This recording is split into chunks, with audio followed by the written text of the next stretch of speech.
And welcome back to the third part of this tutorial. Okay guys, and let's take care of the insert so that we can, whenever we add some data in here, we can always click on insert. So I'm going to exit out. Unfortunately, none of these are doing anything yet. So let's go to the insert first. Select the insert, right click on it, and let's select action, then action perform. Alright, so first thing first, I'm going to declare some string local variable that will take care of the data input. So let me say the first one is going to be, let's say, D. That stands for data, so I'm going to say D1, D2, D3, D4, D5, and D6. There. So for each of these, I'm going to say D1, that will be equals txt student ID dot, that will be get text, and close that. So for D2, that's going to be for txt jtxt first name. There we go. And D3, that will be equals jtxt surname.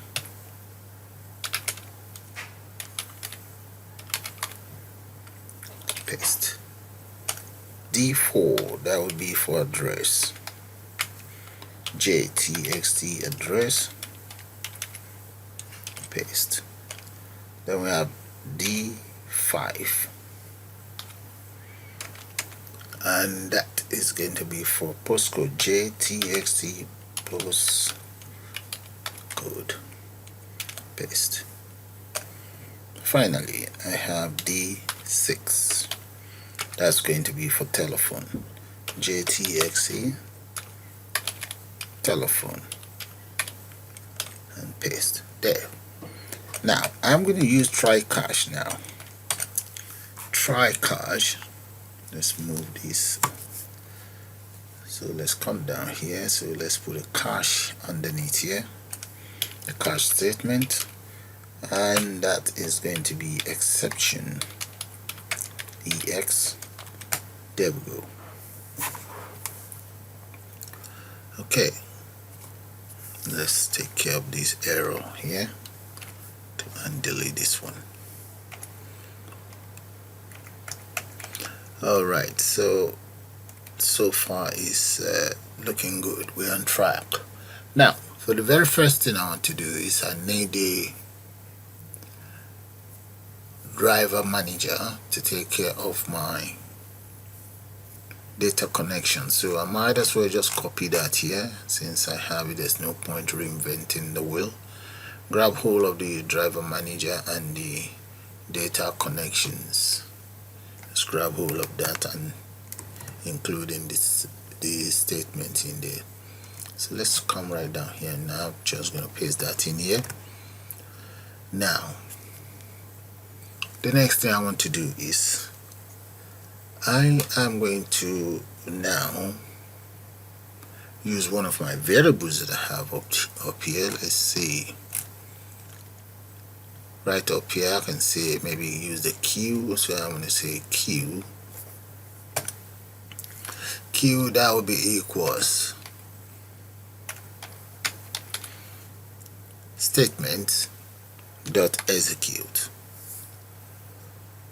That will be execute update, and in here I'm going to enter my SQL statement. Let's say insert into my database. So the database is called student.db, so I'm going to grab hold of this student.db, insert into student.db. And what am I inserting into student.db? That's going to be as follows, the value. So let me just come down here and say plus. Let's do that again. Come down, let's say plus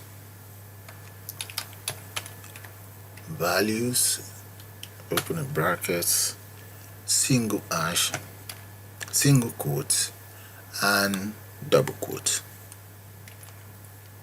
Inside each of these double quote, the very first one is going to be plus plus, and that will be B1. Okay, we have B1 in place, so I'm going to come out of there and just put a comma. So maybe copy this to speed up the whole thing. Copy this and just paste it right here. Paste, and paste another one. That's 4, 5, and 6. So let's just close that. Close and close that, come out of it and just end it there. I'm now going to change as follows. So let's start by, first of all, enter a quote in there. I'm going to now start by entering, this one is 1, that will be 2, 3, 4, 5, 6. There. And just get rid of this, is causing an error for me. There we go. So the error is gone. So I'm more or less like placing the insert statement into rows. Okay, now that that is done, let's use an if statement now. Let's say if q, if it's equals 1, then I will say let's display a message box in there. So let's say J option plain dot show message dialog. Show message dialog. So grab hold of this one, and in there I'll just say this comma, and I'm just gonna enter student records. Student record added, or we can just say record added.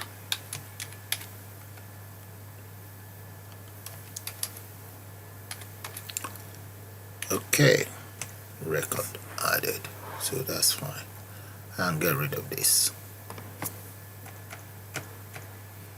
So that is my message that will pop up. Else, if there's any error, let's copy this, come right underneath here inside the, let's enter else statement in there, and that will be, let's say, error inserting records.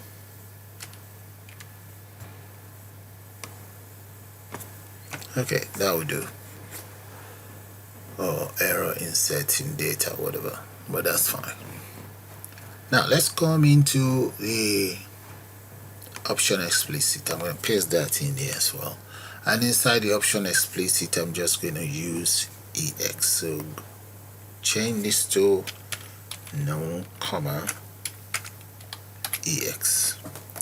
So that will be the error message that will be generated. That is fine. So I'm going to say, okay, save that. Okay, so we might as well just try it out now. Okay, then decision time. Let's run it and see how that's going to work. Compile first and click on run. There we go. Alright, I'm going to enter the following, and let's say the name is John Johnson. Address of Johnson, let's say Goodman Place.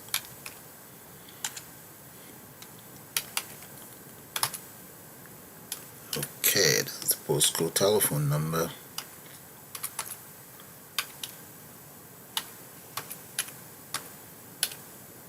There. So decision time, let's insert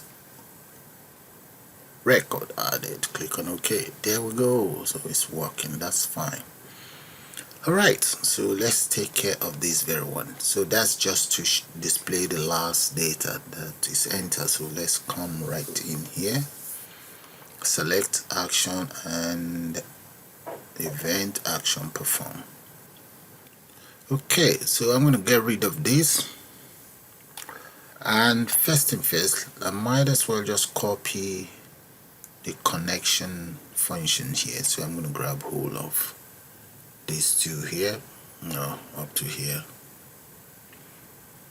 Yeah, grab hold of that, and I will delete what I don't need.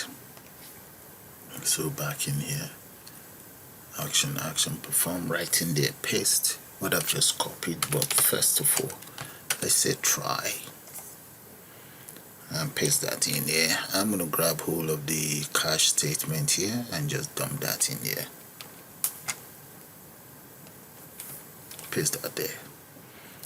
Now let's delete what I'm not going to work with. I am not going to. Okay, I think I'm going to need one more. Yeah, I'm going to need one more try statement in here. So let's say try, and let's move this here. There.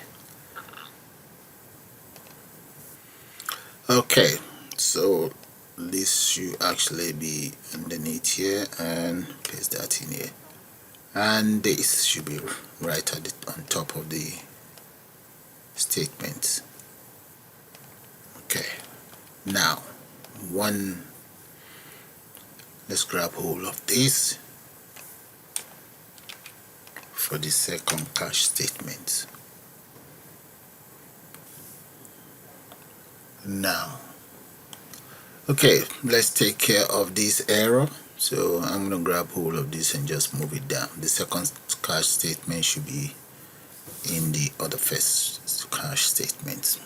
Okay, that is fine. So now I'm going to grab hold of the query here and just paste that right in here. First of all, get rid of this and just bring the query, copy that, just paste it in here. I can now delete this very one that was copied as well. Alright, we're getting somewhere. Now I'm going to use a while statement. So underneath here, I'm going to enter my while loop. So let's say while r dot next. So enter coil braces. So I'm going to say jtxt student id dot set text, and that is going to be rs dot get string, and that string I'm going to make that 1. So just enter 1 in there. So that's the very first one,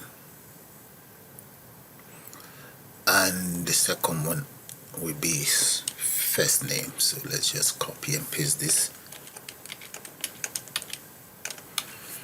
This will be first name,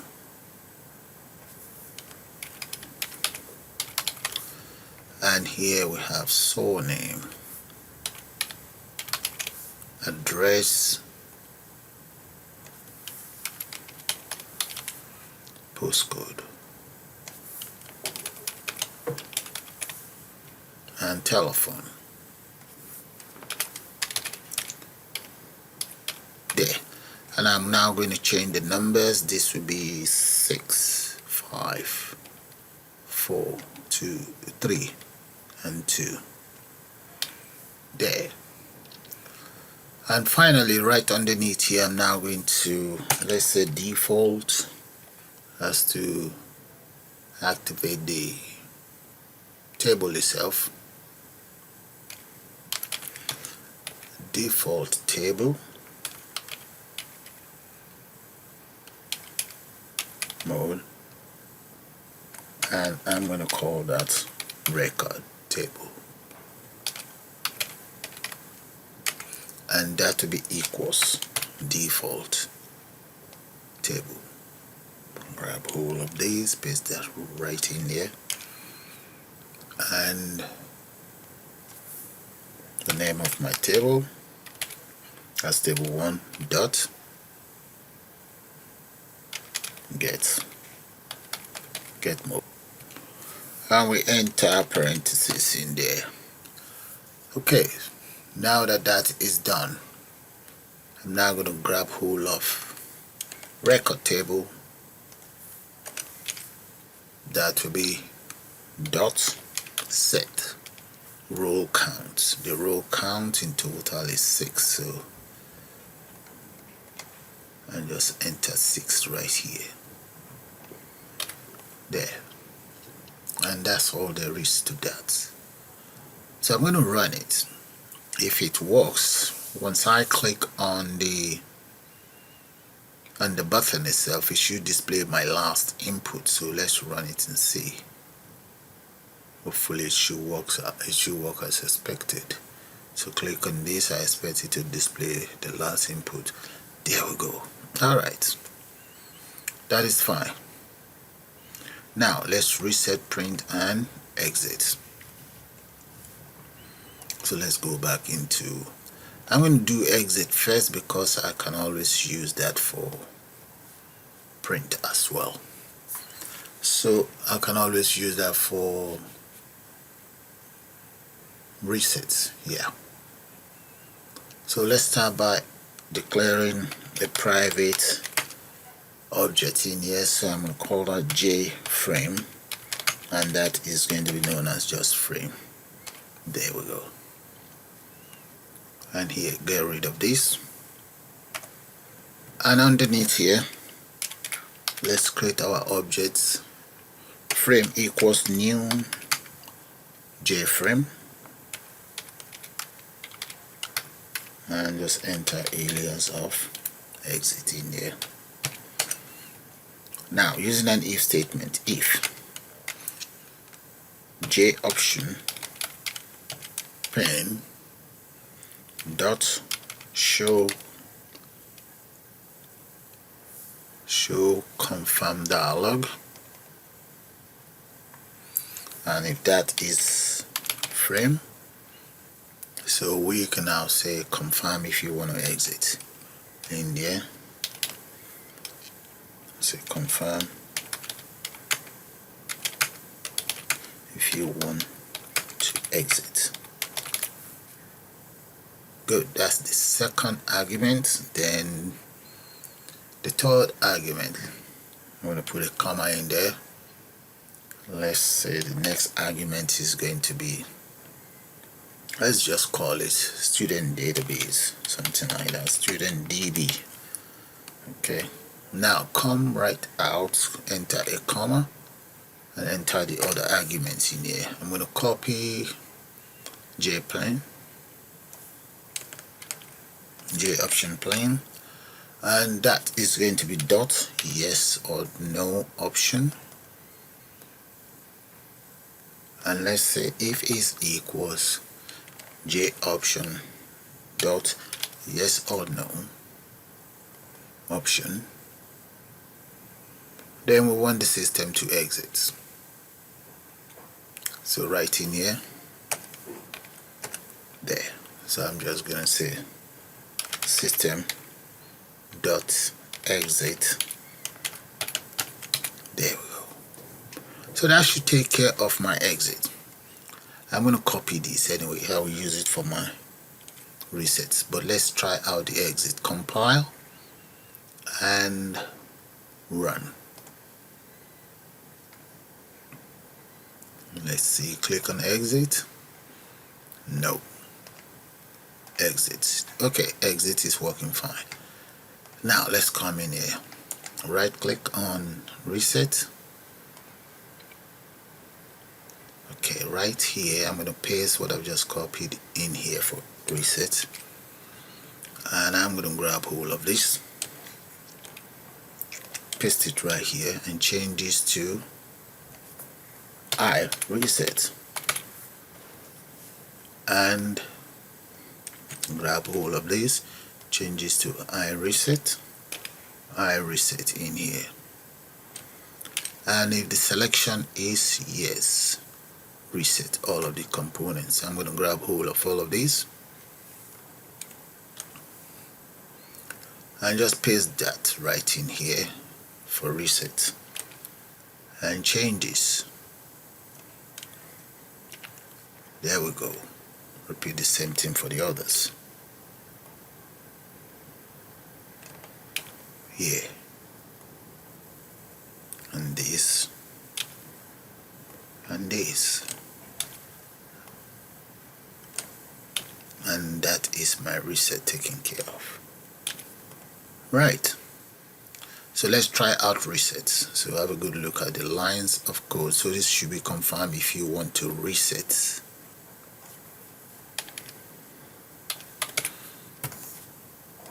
Okay, compile.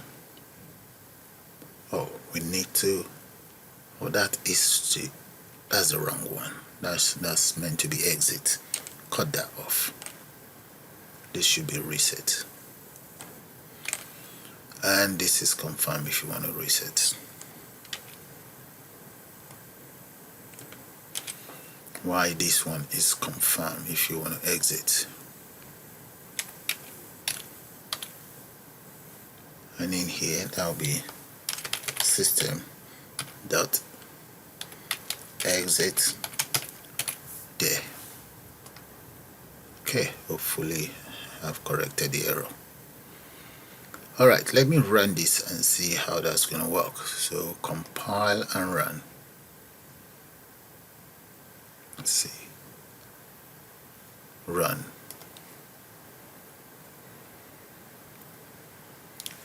Okay, exits.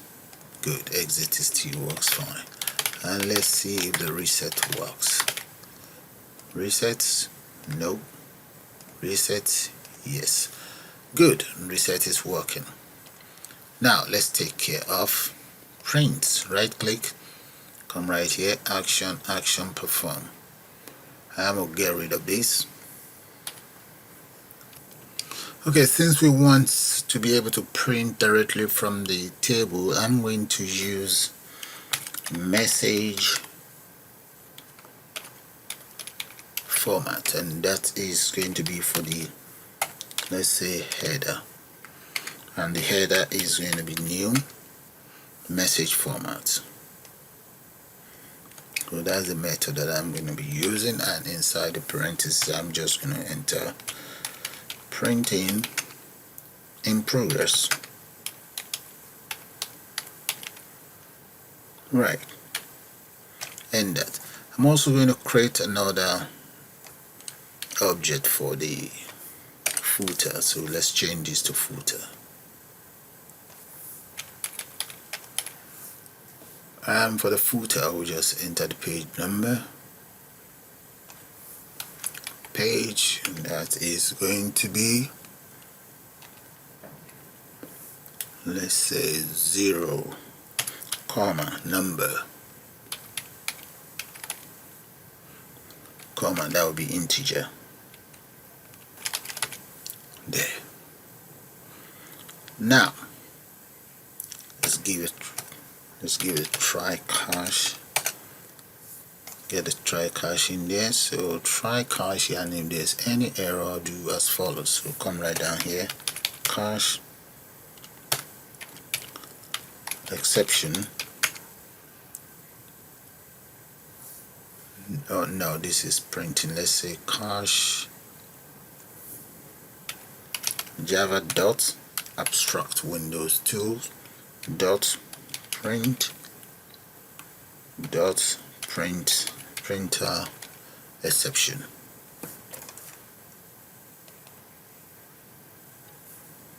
E. There. So printer exception E. And right in here now I'm just going to enter the following message. So let's say,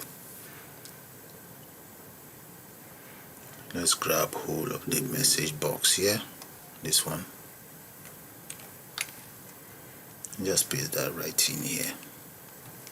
Okay, get rid of the X and right in here then I'm now going to get hold of the table there. So let's say jtable one dot print, and what we're printing, that's going to be jtable dot print mode. Let's say print mode. Let's type that out. Dot normal and comma head comma header and footer. There. So that should take care of the prints. Save that. So I'm now going to run it and see. Compile first and let's run. Click on print. There we go, the printing is working. So I'm going to click on print. Printing is in progress and that is fine. Let's just give another name. Save it on the desktop. There. So if I go to my desktop now, I should be able to just grab all of that. I think it's here. Yep, there we go.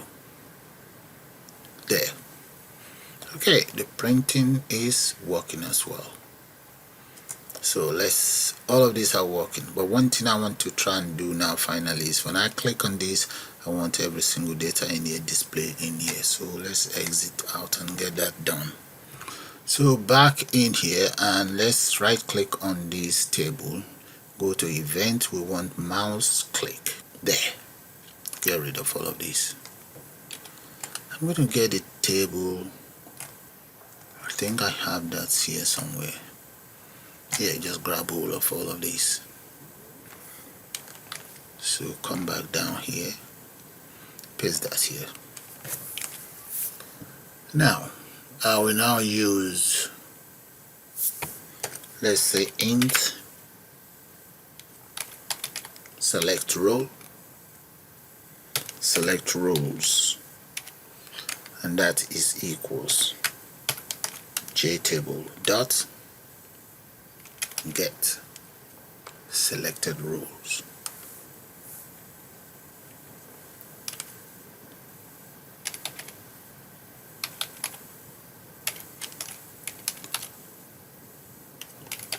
There we go. So that should be one here. Okay, now I'm going to start by entering as follows the following component: txt student id dot set. The set text, and the very first text is going to be record table. Paste that right in here. Record table dot get value. Get value at select rows. So first value, paste that in here, select row, and that is going to be 1. No, that will, let's make it 0. That's 0. Then we say dot to string. So that's the first one taken care of. So I'm going to copy this and repeat the same thing for the other 5. There. So this is first name, surname,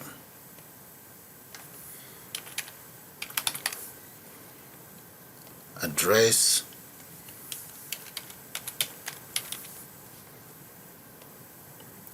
and here that's going to be postcode, and finally telephone.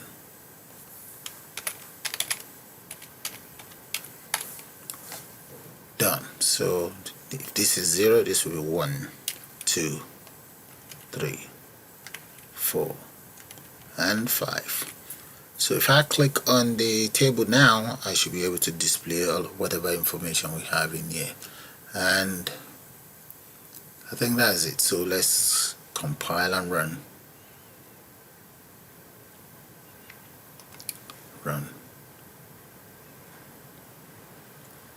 Okay, now click on this. There we go. Yeah, it's working as we want. There. So guys, with that, I'm gonna call it the end of this beautiful tutorial. I suppose you guys enjoy it, and please do subscribe to my channel, and there's a link there to my other channel, DJ Oamen. So with that, I'm gonna say bye for now. You all have a nice day.